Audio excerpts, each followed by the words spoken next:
Okay, we're looking at do not touch, and I have 3 rules you need to master. The rule of 3, the rule of looping, and the law of L's. I did the rule of 3, so this is going to be the rule of looping. I call it the rule of looping. You can call it whatever you want, but that's what I call it. We need... All right, so here's a column of 4. So in this column of 4, we have to put 2 stars. We know one of the 2 stars is going to go here, and one of the 2 stars is going to go there.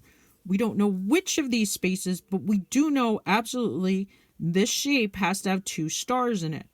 Therefore, there are no other spaces in this column that can have stars. Okay, so we know none of those. It's more important about the dots. There's 20 stars and 80 dots, so what you want are dots. Process of elimination. Now, that's part of looping, but the biggest part of looping I want you to take away from this is anywhere there's a loop, you can't have a star next to it. Every loop is going to have 2 dots. I don't know where else I could necessarily put a loop for sure, but let's just pretend this was going to be a loop. We knew that one of the stars was going to go there for whatever reason. This cannot be a star. This cannot be a star. That's what I call the law of looping.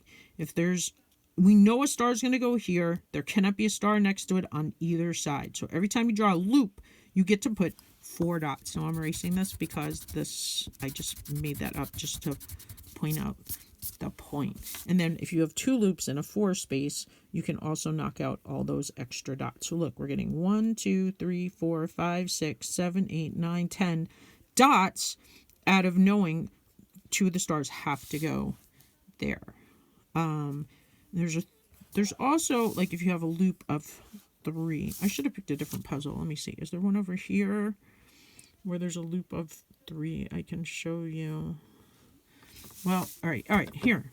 So let's say we know absolutely 2 of the stars are going to go here. There's no way anything across from a loop of 3 can have a dot in the middle. So anytime you get a loop of 3, which they pop up. It's not always in the beginning. Like, where did I have a loop of 3 over here in this puzzle that's done? Up here. When I first drew that loop, I had eliminated all these other spots, and we put that loop. We knew this could not be a star, that cannot be a star. So this is the rule of looping. Across from next to a loop, there's always 2 dots, and then the rule of 3. And so then the rule of 3 says over here, if you missed that, oh, I don't know what happened. Star, star, dot, dot, dot. I don't know why that's saying that.